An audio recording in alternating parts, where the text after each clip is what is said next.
Hello, students. I wish and hope you people are fine. Keep yourself and your family as safe as possible. So, welcome to today's newspaper analysis. आज हम लोग Tribune, financial express और हिंदू में आई हुई कुछ important news को cover up करेंगे। सबसे पहले military brass briefs Rajnath on LAC logjam. Line of actual control के ऊपर लगातार इंडिया और चाइना के बीच में प्रॉब्लम चल रही है। तो इस न्यूज़पेपर में ट्रिब्यून में फर्स्ट पेज के ऊपर एक मीटिंग पॉइंट का नाम आया है, चुशुल मोल्डो। ये लद्दाख के इलाके में पड़ता है। इसके अलावा कुछ और मीटिंग पॉइंट्स हैं गलवान वैली में, गोगरा हॉट स्प्रिंग में और पेंगोंग सो लेक के पास। पेंगोंग सो लेक जो है ये 135 किलोमीटर लंबी एक लेक है और ये ग्लेशियल मेल्ट लेक है, मतलब आसपास के इलाकों से ग्लेशियर्स का पानी पिघल के इस इलाके के अंदर इकट्ठा होता है, तो इसे ग्लेशियल मेल्ट लेक कहा गया है।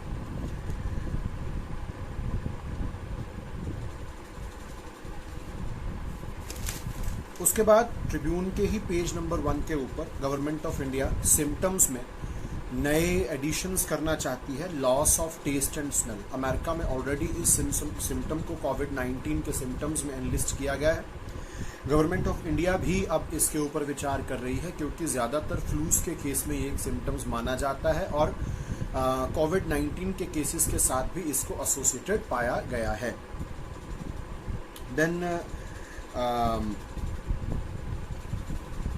जब भी कोविड-19 की बात हो तो आपको थोड़ा सा नेशनल इंस्टीट्यूट ऑफ वायरोलॉजी के बारे में ज़रूर पता होना चाहिए। नेशनल इंस्टीट्यूट ऑफ वायरोलॉजी जो है ये पुणे में, महाराष्ट्र में 1952 में बना था। Indian council of medical research और अमेरिका की बहुत फेमस रॉकफेलर फाउंडेशन ने इसको बनाने में हेल्प की थी। It is a premier research institute in field of virology. Then comes doubling rate. यहाँ डबलिंग रेट के बारे में कुछ चीज़ें बताई हैं कि हरियाणा में डबलिंग रेट जो है वो वर्स्ट है in the country. Doubling rate का मतलब होता है कि कितनी जल्दी कोविड-19 के केसेस डबल हो रहे हैं। नेशनल जो एवरेज निकल कर आ रही है वो 18 डेज है, हरियाणा में 8 डेज, कर्नाटका में 13, जम्मू कश्मीर में 13। तो these are some of the important figures which we must know. Then इसी के साथ एक न्यूज़पेपर है न्यूज़पेपर में खबर है Chandigarh Punjab lead in recovery rates. तो चंडीगढ़ में 87.42% रिकवरी हुई है पेशेंट्स में, पंजाब में 79.90% रिकवरी हुई है। नेशन वाइड एवरेजेस के साथ कंपेयर किया जाए तो इंडिया में 49.47% रिकवरी हुई है कोविड-19 के केसेस की। तो this is a good news कि रिकवरी रेट्स हमारे अच्छे हैं।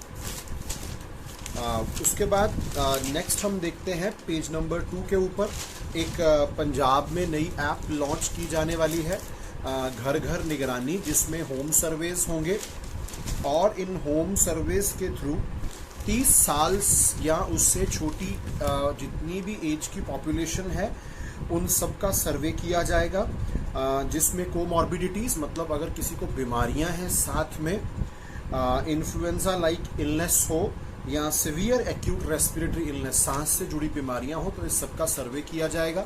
ये भी कोविड-19 की प्रिवेंशन और प्रिकॉशन की स्ट्रैटेजी का एक इम्पॉर्टेंट हिस्सा माना जाएगा। और इसके लिए आशा वर्कर्स की जिम्मेदारी जो है वो लगाई जाएगी, साथ में कम्युनिटी वॉलंटियर्स को इन्वॉल्व किया जाएगा और 4 रुपीज़ पर हेड इंसेंटिव दिया जाएगा।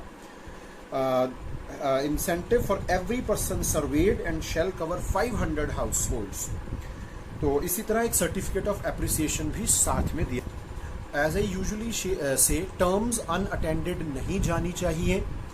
तो आशा वर्कर्स का रेफरेंस आया है तो उनके बारे में भी आपको एक बेसिक सी जानकारी डेफिनेटली होनी चाहिए। आशा का full form accredited social health activist होता है।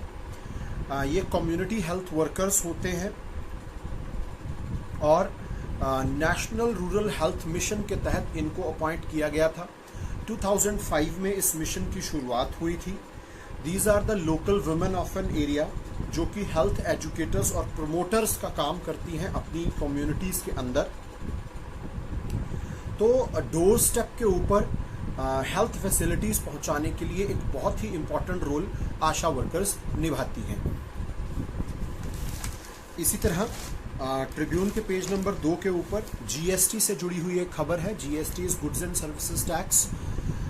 ये एक गुड्स और सर्विसेज के ऊपर लगने वाला टैक्स है। ये कंजम्पशन पॉइंट पर चार्ज किया जाता है और हमारे यहाँ पर अलग अलग तरह की ब्रैकेट्स हैं, अलग अलग तरह के प्रोडक्ट्स के ऊपर अलग अलग तरह का जीएसटी जो है वो चार्ज किया जाता है। तो इस बार यहाँ पंजाब के रिगार्ड में खबर आई है कि GST devolutions to Punjab is becoming a major cause of concern. Devolution का मतलब होता है सेंट्रल गवर्नमेंट द्वारा स्टेट गवर्नमेंट को जीएसटी का हिस्सा देना। जीएसटी इकट्ठा किया जाता है सेंटर में, वहाँ से फिर स्टेट्स को डिस्ट्रीब्यूट किया जाता है। और इस बार जो है वो कोविड-19 और इकोनॉमिक स्लो डाउन रिजल्टेंटली हो जाने के कारण पंजाब का जो एस्टीमेट था 2020-21 के लिए दैट वाज 15,858.68 करोड़ और अभी last week GST compensation 2,866 crore जो है वो पंजाब को दिया गया है, लेकिन फिर भी जितना हिस्सा मिलना चाहिए था उसमें शॉर्टफॉल होने के चांसेस नजर आ रहे हैं। इसी के साथ जुड़ी हुई एक न्यूज़ हिंदू न्यूज़पेपर में भी थी। Government puts of decision on states GST dues till July. GST allocation जो है वो कलेक्शन जो है वो टारगेटेड अमाउंट के कंपैरिजन में ओनली 45% इन पास्ट 2 मंथ्स। तो हमारे देश की जो फाइनेंस मिनिस्टर हैं मिसेस निर्मला सीतारमन, उन्होंने जीएसटी काउंसिल वो बॉडी है जो जीएसटी से जुड़े हुए सब तरह के डिसीजंस पॉलिसीज को बनाना, इम्प्लीमेंटेशन उसको ऑब्जर्व करना, सुपरवाइज करना, अमेंडमेंट्स करना, ये सारे काम जीएसटी काउंसिल में होते हैं। तो उन्होंने इस मीटिंग के अंदर बताया कि हमारे यहाँ पर जो है वो जीएसटी की कलेक्शंस कम हुई हैं, तो हो सकता है कि इस बार जीएसटी ड्यूज जो स्टेट्स को दिए जाने हैं उनके लिए जो डिसीजन है वो जुलाई में जाकर लिया जाए। तो again it is due to slow down in our economy due to कोविड-19 पैंडेमिक।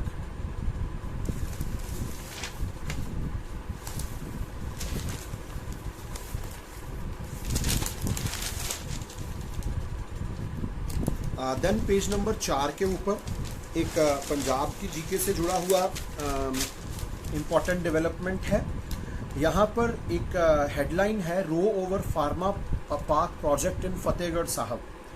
130 एकड़ में ये mega pharma project Wazirabad village में लगना है। Punjab small industries and export corporation इसको जो है वो लगाएगी, लेकिन यहाँ पर लैंड एक्विजिशन को लेकर दिक्कत हुई है और जो इस प्ली को उठाने वाले लोग हैं उन्होंने कहा है कि land was transferred against the consent of the locals and without following proper procedure. So this is the issue related to this particular pharma park. फतेह होना चाहिए। देन ट्रिब्यून के पेज नंबर 15 के ऊपर यूएसए में suspend H1B visas. Same news जो है वो हिंदू के अंदर भी प्रोजेक्शन है। H1B वीज़ास जो हैं ये इंडिया के जो आईटी प्रोफेशनल्स हैं उनके द्वारा सबसे ज़्यादा सॉट आफ्टर वीज़ास होते हैं। अमेरिका के अंदर इस समय मैसिव अनएम्प्लॉयमेंट है और कोरोना वायरस के प्रभाव के चलते वहाँ पर अनएम्प्लॉयमेंट के इंसिडेंट्स बढ़ते जा रहे हैं। तो इसी वजह से H1B वीज़ास को शायद ट्रंप एडमिनिस्ट्रेशन कुछ समय के लिए सस्पेंड कर दे ताकि लोकल लेवल के ऊपर काम किया जा सके as far as employment is concern. H1B visas जो होते हैं ये नॉन इमिग्रेंट वीज़ा है। You are not migrating to USA. ये यूएस कंपनीज को अलाउ करता है कि वो अपनी रिक्वायरमेंट के अनुसार स्पेशलिटी ऑक्यूपेशन के साथ जुड़े हुए टेक्निकल एक्सपर्ट्स को हायर कर सकें। तो it is a great way of entering America in respectful jobs. So that is why it is in great demand in India. Then इसी पर एक और न्यूज़ है। Indian American scientist for end of stubble burning. Stubble burning is a big problem in India, especially in Punjab, Haryana region. फसलों की कटाई के बाद स्टबल को बर्न किया जाता है. It becomes a problem for everyone. तो एक इंडियन अमेरिकन सॉइल साइंटिस्ट हैं जिनका नाम है डॉक्टर रतन लाल, जिनको प्रेस्टिजियस वर्ल्ड फूड प्राइज 2020 में मिला. उन्होंने कहा कि ये जो है इसको बहुत जल्दी से जल्दी हमें स्टबल बर्निंग को रोकना चाहिए. It is not good for environment, it is not good for the health of land. उसके बाद मैं आपको हल्का फुल्का सा बता देता हूँ वर्ल्ड फूड प्राइस के बारे में. वर्ल्ड फूड प्राइस जो है इसमें $2.5 लाख जो हैं वो मिलते हैं रिसिपिएंट को, और आप इसको कह सकते हैं कि एग्रीकल्चर फील्ड का नोबल माना जाता है. 1987 से ये अवार्ड दिया जाता है. आयोवा USA में ये अवार्ड का हेडक्वार्टर है. इससे पहले और भी इंडियंस को ये प्राइज मिल चुका है. I will start the list with doctor Ratan Lal. 2020 में मिला. ही इज़ इंडियन अमेरिकन और soil centric approach to increase food production की फील्ड में इनका काम है. 2014 में doctor Sanjay Rajaram, he is Indian Mexican, और डिजीज़ रेजिस्टेंस वीट के नई वैरायटीज़ बनाई. 2005 में doctor M Vijay Gupta fish farming के लिए. 2000 में डॉक्टर S के वसल क्वालिटी प्रोटीन मेज की वैरायटी बनाने के लिए. 1998 में doctor BR Barwale, he is the founder of Mahyco. ये एक बहुत फेमस इंडिया की seed supply and distribution company है. देन डॉक्टर गुरदेव खुश 1996 में मिरेकल राइस बनाया. डॉक्टर वर्गीस कुरियन, आप इनको डेफिनेटली जानते होंगे, इनको मिल्क मैन ऑफ इंडिया या father of white revolution in India, operation flood के साथ जुड़ा हुआ बहुत ग्रेट नाम. उसके बाद doctor MS Swaminathan, the father of green revolution in India, 1987 में इनको मिला. डॉक्टर वर्गीस कुरियन को 1989 में. तो these are some of the important names who have received world food prize from. These are the people of Indian origin. Then Tribune में ही एक बहुत important news, same news Financial Express के अंदर भी एक्सप्लेन्ड है. Forex reserve crosses $500 billion mark, मतलब $500 billion. तो it's a big achievement for India. Forex reserve का मतलब होता है विदेशी मुद्रा का भंडार.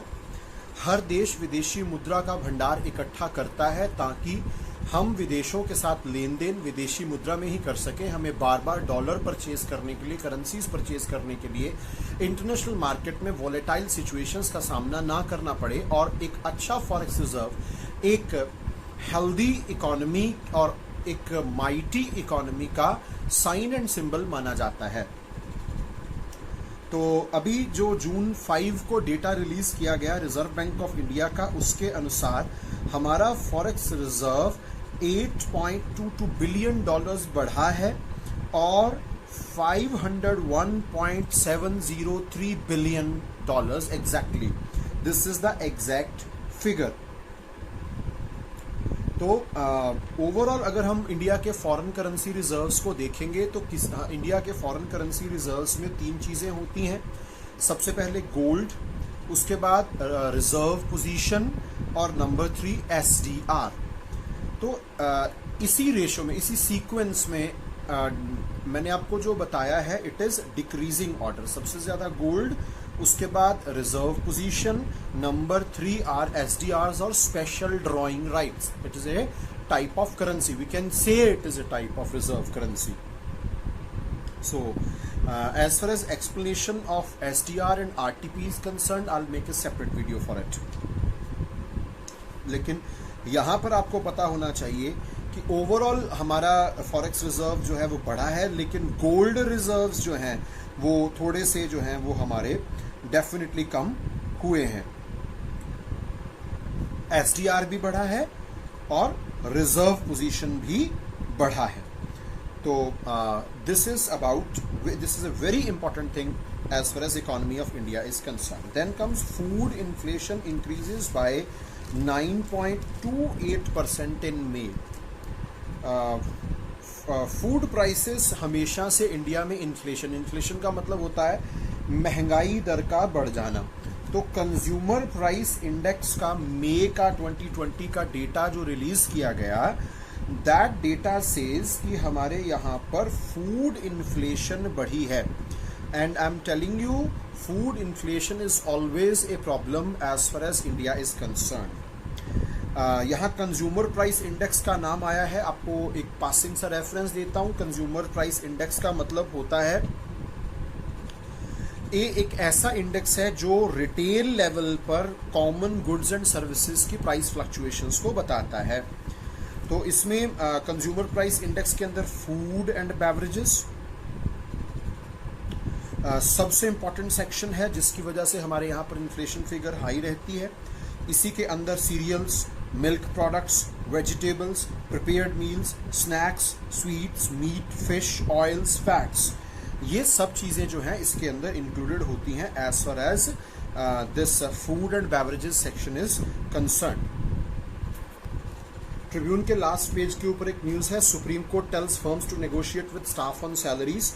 In a huge relief to private companies, the Supreme Court on Friday restrained the government from taking any coercive action against companies for failing to pay wages to workers during the lockdown. Supreme Court ने कहा है कि wages के लिए negotiation किया जाए workers के साथ, इंस्टेड की गवर्नमेंट्स कंपनीज के खिलाफ कोर्सिव एक्शंस लें। और सुप्रीम कोर्ट ने यहाँ स्पेशली रिमार्क किया कि workers and companies, they supplement each other, so they are inseparable. So instead of going on a legal war path, they should sit and negotiate. Then authoritarian nations, a challenge for India, says USA ex-diplomat Nicholas Byrne. Authoritarian Nations क्या होती हैं? जहां मन मर्जी का राज चलता है। For example, जैसे हम चाइना की बात करें, अथॉरिटेरियनिज्म एक पॉलिटिकल साइंस की टर्म है, जिसका मतलब होता है कि पावर जो है वो बहुत ज़्यादा कॉन्सेंट्रेटेड होती है, एक जगह पर हाईली सेंट्रलाइज्ड पावर होती है, पॉलिटिकल रिप्रेशंस होती हैं, पॉलिटिकल एक्सक्लूजन्स होती हैं, पोटेंशियल चैलेंजेस को वहाँ पर सर्वाइव नहीं करने दिया जाता। चाइना के अंदर एक ही पॉलिटिकल पार्टी है, तो चाइना एक अथॉरिटेरियन स्टेट है, और इंडिया को अथॉरिटेरियन स्टेट्स के साथ के बारे में अवेयर रहना चाहिए, जिस तरह से चाइना बिल्कुल इंडिया का पड़ोसी है। इस तरह की टर्म्स के ऊपर आपसे क्वेश्चंस पूछे जा सकते हैं। उसके बाद ये डैरन सैमी एक वेस्ट इंडीज क्रिकेट टीम के एक्स कैप्टन रहे हैं, उनके साथ जुड़ा हुआ कुछ विवाद चल रहा है रेसिज्म के साथ जुड़ा हुआ। तो आपको मैं रेसिज्म शब्द के बारे में आपको पता होना चाहिए, superiority of one race over the other, या discrimination due to behaviour, due to colour, due to creed, due to physical body structure, so it is called as racism. Then Hindu newspaper में एक न्यूज़ क्लिप है, RBI asked to clarify on moratorium interest, what is moratorium. RBI ने कहा था कि banks जो हैं वो ईएमआईज जो हैं वो किश्तें ना लें अपने ग्राहकों से, लेकिन बैंक्स ने किश्तें तो लेनी बंद कर दी, लेकिन इंटरेस्ट के ऊपर इंटरेस्ट पड़ता रहा है, और this is a big problem. और आरबीआई के पास ये बात पहुंची, और सुप्रीम कोर्ट ने आरबीआई को कहा है कि आप बैंक्स के साथ बैठिए, मिनिस्ट्री ऑफ फाइनेंस के साथ बैठिए, और इस मोरेटोरियम इंटरेस्ट के बारे में लोगों को क्लैरिटी दीजिए। Then national green tribunal directive to UPPCB on medical waste, Uttar Pradesh pollution control board NGT जो है ये दिल्ली में एक स्थापित संस्था है, नेशनल ग्रीन ट्रिब्यूनल एक्ट के तहत बनी, और ये आप कह सकते हैं इंडिया में जितने भी एनवायरनमेंट के साथ जुड़े हुए एक्टिव डिसीजंस होते हैं उनको लेने वाली ये बहुत ही इंपॉर्टेंट संस्था। Then samples from Lonar lake sent for testing. Lonar lake जो है ये एक सेलाइन वाटर की क्रेटर लेक है, और ये एक मीटियोराइट की हिट के कारण डेवलप हुई लगभग 50,000 years ago. It is A national Jio heritage monument, और सडनली इस लेक का जो पानी है वो पिंक नज़र आना शुरू हो गया, और यहाँ से सैंपल्स लेके national environmental engineering research institute इन नागपुर और अगरकर रिसर्च इंस्टीट्यूट पुणे में भेजे गए, और ये माना जा रहा है कि ये किसी एल्गल ब्लूम की वजह से हुआ है। एल्गल ब्लूम का मतलब होता है वाटर बॉडीज के अंदर बहुत ज़्यादा एनरिचमेंट हो जाती है न्यूट्रिएंट्स की और वहाँ पर बहुत बड़ी मात्रा में एल्गी की ग्रोथ हो जाना, that is called as algal bloom. Which type of algae is this, इसीलिए भेजा गया है सैंपल। लोनार लेक के बारे में कुछ इंपॉर्टेंट चीज़ें आपको बता देता हूँ। Lonar sanctuary, wildlife sanctuary के अंदर ये एक क्रेटर लेक लोकेटेड है। और डेक्कन ट्रैप्स, मतलब ये जो इलाका है इसको डेक्कन ट्रैप्स बोलते हैं। बेसाल्टिक फॉर्मेशन है, बेसाल्ट मतलब टाइप ऑफ रॉक है। तो इस इलाके के अंदर ये अकेला ऐसा क्रेटर है। इसका नेम एक डीमन लोनासुर के नाम पर रखा गया, जिसका टेम्पल भी इस इलाके के अंदर है। और it is third biggest such crater in the world and it is located at Lonar in Buldhana district, Maharashtra. Hindu newspaper के अंदर एक छोटा सा आर्टिकल है। रिसेंटली तमिलनाडु गवर्नमेंट ने 1018 सिटीज़ के नेम जो है वो चेंज करने का प्रोसेस शुरू किया है।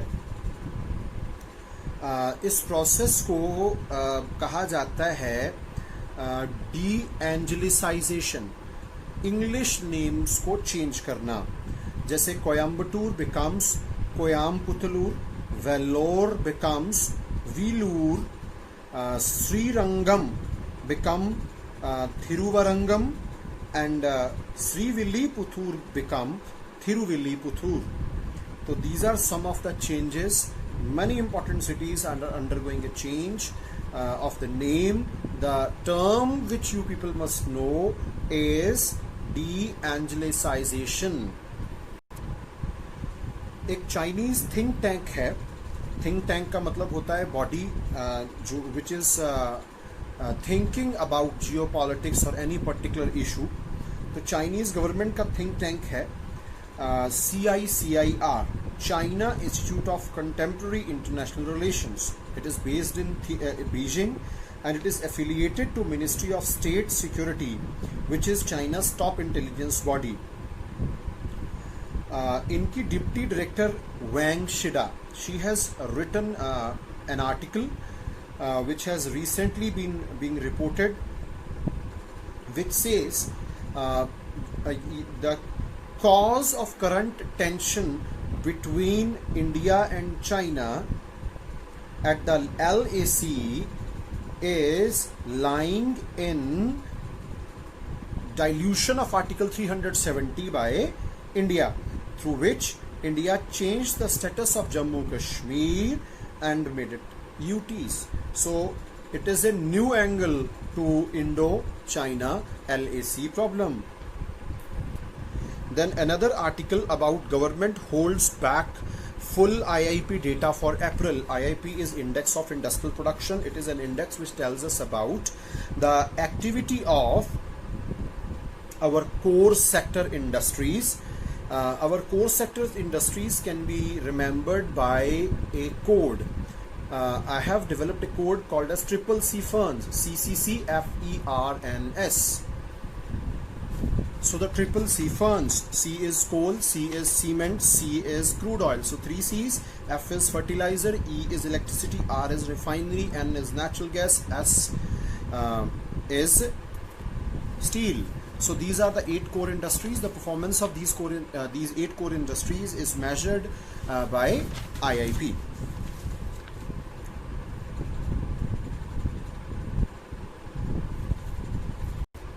Then one more important development, Mumbai के अंदर आई फ्लोज नाम का एक सिस्टम जो है वो ऑपरेशनल हो गया। IFLOWS is integrated flow warning system for Mumbai, ताकि मुंबई सिटी की रेजिलियंस फ्लड के लिए बढ़ाई जा सके अर्ली वार्निंग मेथड्स से।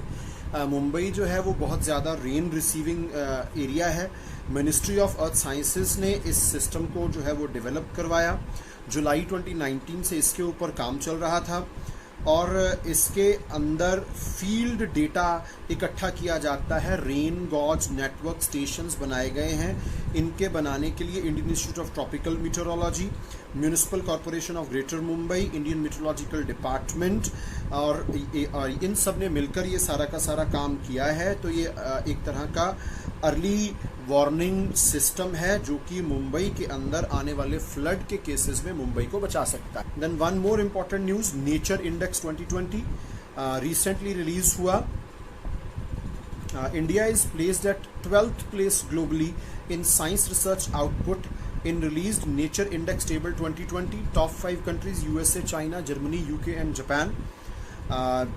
Nature Index जो है ये बहुत ही ज़्यादा एक रिस्पेक्टेड इंडेक्स है। इसको पब्लिश किया जाता है, एक इंटरनेशनल साइंटिफिक पब्लिशिंग कंपनी है स्प्रिंगर नेचर। ये एकेडमिक जर्नल्स पब्लिश करते हैं। इन्हीं की डिवीजन है नेचर रिसर्च, और दुनिया के 82 प्रेस्टिजियस साइंटिफिक जर्नल्स के अंदर किसी कंट्री के इंस्टीट्यूशंस ने कितने आर्टिकल्स पब्लिश किए, यहां से रैंकिंग सिस्टम डिसाइड होता है। और इस बार Chinese academy of sciences top the rating, followed by Harvard university USA. और इंडिया में से 3 इंस्टीट्यूशंस का स्पेशल मेंशन आता है। The Indian association for cultivation of sciences Kolkata 7th position, Jawaharlal Nehru centre for advance scientific research Bengaluru 14th position, N Bose national centre for basic sciences Kolkata at 30th position. तो these are the 3 institutions which have found their places among top 30 Indian institutions as per Nature Index 2020 ratings. इनके अलावा CSIR at 160th position and Indian Institute of Sciences Bangalore at a 184th position. Then government issues advisory to streamline the process for import and possessions of exotic live species. And first of all, let us try to understand what exotic live species are. These are the species of plants and animals which are moved from their original range, original location to a new one. These are called as the exotic species. ये बाहर से लाई जाती हैं, इनके बारे में जानकारी ज़रूर होनी चाहिए। कई बार exotic species बाहर से आके इतनी सक्सेसफुल हो जाती हैं कि वो लोकल species के साथ कॉम्पीट करके उनको नुकसान पहुंचा जाती हैं। तो इसीलिए उनका डेटाबेस हमारे पास होना चाहिए, और ये साइट्स के अंदर भी बताया गया है। Convention of international trade in endangered species में भी इसके बारे में रेफरेंस जो है वो मिलता है, और हमारे पास ये डेटा रहेगा तो it will help in better management of species and guide people about proper care, housing and other aspects related to well-being of the species. It can help in management of zoonotic diseases. Zoonotic diseases जैसे COVID-19, zoonotic diseases वो होते हैं जो एक animal से, एक non human animal से human beings के अंदर पहुंचे, तो किसी दूसरे एनिमल से ह्यूमन बींग्स के अंदर पहुंचे तो कहा जाता है कि जूनोटिक डिजीजेज हैं, उनकी मैनेजमेंट के लिए भी ये जरूरी है। Then reservation is not a fundamental right. Supreme Court ने अभी रिसेंटली कहा है फंडामेंटल राइट्स हमारे कॉन्स्टिट्यूशन के पार्ट 3 में आर्टिकल 12 से 35 के अंडर दे रखे हैं। आपको ये बात हमेशा याद रहनी चाहिए। और the Supreme Court held that the reservation of seats to certain communities was not a fundamental rights to certain communities and refuse to act a petition filed by all political parties from Tamil Nadu who sought 50% OBC reservation in all India NEET seats surrendered by the states. तो ये इनकी demand थी। इस वजह से उन्होंने कहा था कि ये फंडामेंटल राइट बनता है। तो जस्टिस एल नागेश्वर राव की बेंच ने कहा nobody can claim right to reservation as fundamental right and rule that refusing to provide reservation benefits can not be treated as a violation of any constitutional right. ये एक खास सुविधा दी गई थी। इसकी अगर हम बैकग्राउंड में जाएं, थोड़ा सा आपको इन्फॉर्मेशन बताता हूं, very valuable information. William Hunter and Jyotiba Phule, Mahatma Jyotiba Phule, इन्होंने कास्ट बेस्ड रिजर्वेशन के कॉन्सेप्ट को कंसीव किया 1882 में। The reservation system that exist presently in real sense was introduced by British prime minister Ramsay MacDonald जब इन्होंने कम्युनल अवार्ड 1933 में दिया। मॉडर्न हिस्ट्री ऑफ इंडिया पढ़ेंगे, उसमें आपको पता चलेगा। गांधी जी और अंबेडकर जी के बीच में पूना पैक्ट हुआ 1932 में, और यहां से रिजर्वेशन का एक कॉन्सेप्ट चला। अब पोस्ट इंडिपेंडेंस रिजर्वेशन जो है वो सिर्फ SC/STs के लिए थी। OBCs जो है उनको 1991 मंडल कमीशन रिपोर्ट के थ्रू इसके एम्बिट में लाया गया था। 1992 Indira Sahni case very important, उन्होंने कहा कि बैकवर्ड क्लासेस के लिए 27% कोटा जो है उसको अपहोल्ड किया जाए और टोटल रिजर्वेशन कभी भी 50% से ज़्यादा नहीं होनी चाहिए। और इसी तरह पार्ट 16 SC/STs के साथ डील करता है रिजर्वेशन के साथ। और उसके बाद article 15 clause 4, article 16 clause 4 of the constitution enable the state and central government to reserve seats in government services for the members of SC and STs. So this was from today's newspaper. Do spare some time and listen to it. Information is very important. Pause the video, note it down on your copy, and it is going to help you a lot in your examinations like UPSC or IS examination and Punjab PCS examination. Thanks a lot. Keep visiting our channel, keep spreading it. Stay safe, stay inside. Have a good day.